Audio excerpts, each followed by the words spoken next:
Hello everyone, welcome back to your YouTube channel Success Era. आज हम पुनः एक बार क्षेत्रीय कार्य फील्ड वर्क के अंतर्गत अपने सत्रीय कार्य प्रोजेक्ट वर्क के तहत 1 week observation of teaching a regular teachers and report writing अर्थात किसी शिक्षक का साप्ताहिक अवलोकन करेंगे, उसके टीचिंग स्किल शिक्षण को लेकर और जो भी हमने जैसा देखा है, जो अवलोकन किया है, उसी के अनुसार उस शिक्षण विधि, उस शिक्षक के बारे में अपनी फाइल्स का निर्माण करेंगे।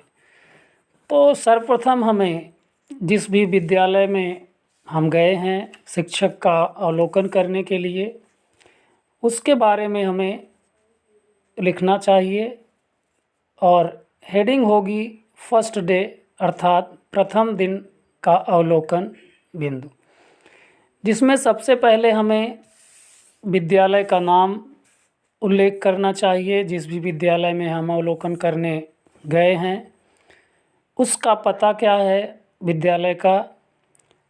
उसके बाद स्थापित वर्ष, किस वर्ष वो स्थापित किया गया है, वहाँ के प्रधानाचार्य कौन हैं और विद्यालय का समय। विद्यालय वर्णन के पश्चात हम पुनः शिक्षक का वर्णन करेंगे।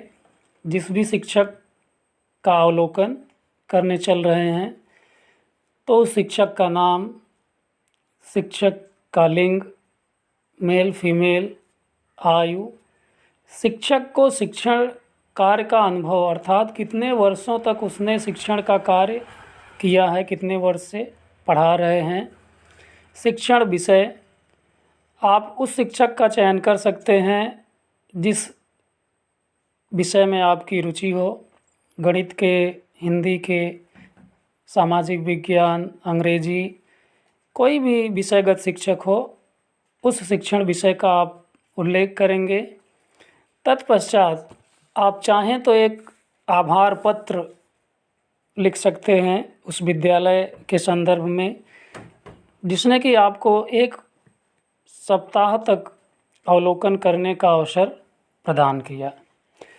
इसके पश्चात फिर दूसरी मुख्य बात आती है अवलोकन बिंदु, ऑब्जर्वेशन पॉइंट का अंतर्गत, जिसके अंतर्गत हमें सर्वप्रथम विषय और प्रकरण का उल्लेख करना है। जिस भी विषय और प्रकरण की रिपोर्ट हम तैयार करने चल रहे हैं। फिर इसके तत्पश्चात हम पुनः प्रारंभिक शिक्षण व्यवस्था नामक हेडिंग का उल्लेख करेंगे, जिसके अंतर्गत शिक्षक की कक्षा में उपस्थिति और ब्लैक बोर्ड वर्क, श्यामपट्ट कार्य, जो कि दैनिक कार्य के अंतर्गत आता है, उसका उल्लेख करेंगे, डेट का उल्लेख करेंगे और उस विषयगत टॉपिक का उल्लेख करेंगे।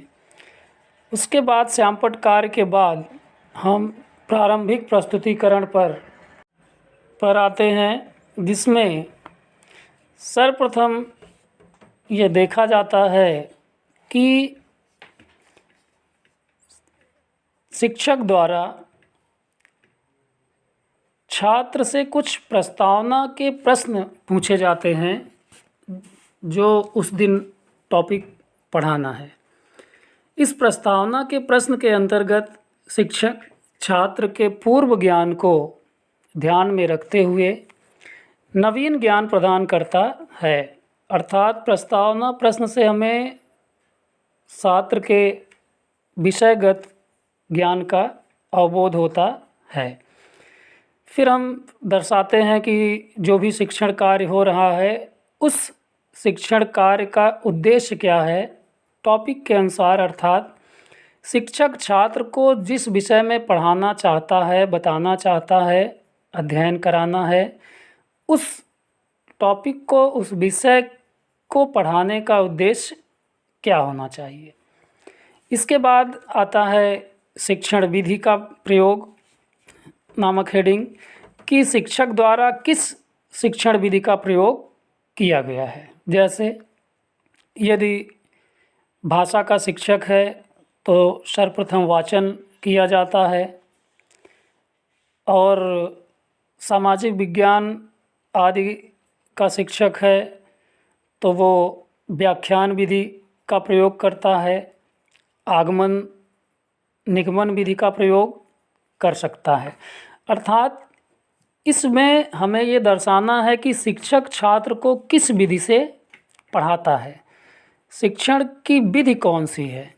फिर इसका उल्लेख करने के बाद हम आते हैं कि भाषाई स्पष्टता, अर्थात बालक शिक्षक की भाषा को समझ सके, सुन सके। इस संदर्भ में उस शिक्षक की भाषा कितनी स्पष्ट है, उसका टोन कैसा है, कक्षा के अंतिम पंक्ति में बैठे छात्र तक स्पष्ट सुनाई देना चाहिए। भाषा में स्पष्टता होनी चाहिए। इसके बाद अगला बिंदु आता है उच्चारण, अर्थात शिक्षक जो भी बातें बता रहा है उसका उच्चारण स्पष्ट हो और सरल हो, जिससे कि छात्र उसे आसानी से समझ सकें। फिर अगला बिंदु आता है भाषा प्रवाह। शिक्षक द्वारा प्रयोग की गई भाषा का लय क्या है। लय अर्थात उतार चढ़ाव। भाषा ऐसी ना हो कि बालक समझ ही ना पाए, इतनी जल्दी भाषा का प्रयोग किया गया हो, अथवा ना ही इतना स्लो हो कि बालक छात्र ऊबन महसूस करें। इसके पश्चात शिक्षक शिक्षण के दौरान कक्षा का निरीक्षण करता है, छात्रों का अवलोकन करता है। छात्र शिक्षण के दौरान कौन सी क्रिया प्रतिक्रिया कर रहे हैं ये जानना भी हमें ज़रूरी है, इसका भी उल्लेख करना चाहिए। फिर अगला बिंदु आता है कि जब शिक्षक व्याख्यान कर रहा है या जो भी टॉपिक पढ़ा रहा है उसको सरलीकृत करने के लिए शिक्षक के द्वारा कौन कौन से उदाहरण प्रस्तुत किए जा रहे हैं, क्योंकि इसी के आधार पर बालक किसी भी टॉपिक को, किसी भी विषय को सरल शब्दों में सरलीकृत तरीके से और आसानी से समझ सकता है। इसके बाद हमें देखना है श्यामपट्ट कार्य। शिक्षक द्वारा श्यामपट्ट पर कोई चित्र बनाना, उदाहरण की व्याख्या करना, हेडिंग सब हेडिंग का प्रयोग करना, इन सारी बिंदुओं का भी हमें उल्लेख करना चाहिए। श्यामपट्ट कार्य के दौरान हमें यह भी देखना चाहिए कि शिक्षक का जो लेखन कार्य है वो किस प्रकार का है, अर्थात शिक्षक ने जो भी श्यामपट्ट पर लिखा है वो स्पष्ट होना चाहिए, और साथ ही लेखन कार्य के साथ साथ जो उदाहरण, जो फिगर प्रस्तुत किए गए हैं उसकी व्याख्या किस प्रकार से की गई है। फिर अगला बिंदु आता है कि शिक्षक जिस भी बिंदु को, जिस भी टॉपिक को पढ़ा रहा है, पढ़ाने के पश्चात शिक्षक छात्रों से कुछ प्रश्न करता है पढ़ाए गए टॉपिक के अनुसार, तो उस प्रश्न का उत्तर देने में छात्र कितने सक्षम हुए हैं इसका भी अवलोकन करना चाहिए। और यदि 7 छात्र सक्षम हुए हैं तो उसे पॉजिटिव फीडबैक, प्रतिपुष्टि भी देनी चाहिए, जिससे कि छात्र का मनोबल बढ़ेगा। इसके पश्चात हमें छात्रों को गृह कार्य का अवलोकन करना चाहिए कि पढ़ाने के पश्चात छात्रों को क्या शिक्षक ने गृह कार्य होमवर्क दिया कि नहीं दिया। इन सारी बातों के साथ साथ कुछ प्रमुख बिंदुओं पर भी हमें ध्यान देना चाहिए, अपनी फाइल्स में उल्लेख करना चाहिए। जैसे शिक्षण के दौरान कक्ष में अनुशासन की स्थिति कैसी थी, अर्थात क्या छात्र अनुशासित थे, सीखने में रुचि ले रहे थे। शिक्षण के दौरान इंटरैक्शन कैसा हुआ, शिक्षक और छात्र के मध्य अंतःक्रिया किस प्रकार की हुई, शिक्षक का व्यक्तित्व कैसा है और शिक्षक का विषयगत ज्ञान कैसा है, अपने विषय में शिक्षक कितना निपुण है, क्या उन्होंने कठिन बिंदुओं को स्पष्ट करने के लिए उपयुक्त उदाहरणों का प्रयोग किया है कि नहीं किया है। इन सारी बातों के पश्चात हमें यह भी देखना चाहिए, लास्ट में उल्लेख करना चाहिए टिप्पणी और सुझाव के अंतर्गत उस शिक्षक के सकारात्मक पक्ष और नकारात्मक पक्ष क्या क्या हैं। क्या शिक्षक ने शिक्षण में के दौरान उचित विधि का प्रयोग किया, यदि नहीं किया तो कौन सी कमियां थी और उन कमियों को कैसे दूर किया जाए। तो इस प्रकार से यह प्रथम दिवसीय अवलोकन हमारा समाप्त होता है। ठीक इसी प्रकार हमें द्वितीय दिवस का भी रिपोर्ट कार्ड तैयार करना है। दूसरे दिन के शिक्षण अवलोकन के दौरान हमें सबसे प्रथम इस बिंदु का ध्यान रखना चाहिए कि जो भी शिक्षक कल पढ़ाया था वो आज उस पर कैसी क्रिया प्रतिक्रिया कर रहा है।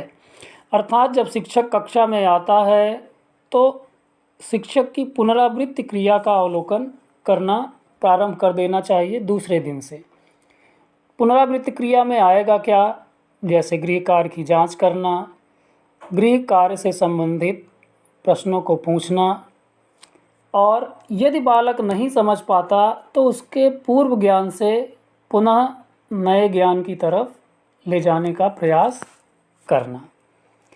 इसके पश्चात पुनः हमें वही पूर्व प्रथम दिवस के जैसे सारी गतिविधियां करनी है कि आज कौन सा शिक्षक विषय पढ़ा रहा है, टॉपिक कौन सा है, किस विधि का प्रयोग किया है, श्यामपट्ट कार्य किस प्रकार किया गया, और फीडबैक देने के लिए इंटरैक्शन का प्रयोग किस प्रकार किया गया है।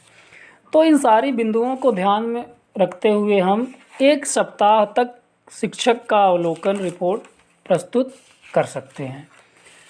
अब इस दौरान हमें इस बात पर भी ध्यान देना चाहिए कि शिक्षकों का जो अवलोकन किया जा रहा है, तो आप चाहें तो एक ही शिक्षक का साप्ताहिक अवलोकन प्रस्तुत कर सकते हैं, अथवा आप प्रत्येक दिन अलग अलग शिक्षकों का अवलोकन और रिपोर्ट तैयार कर सकते हैं। और इस दौरान मुख्य रूप से हमारा ध्यान इस बात पर होना चाहिए कि शिक्षक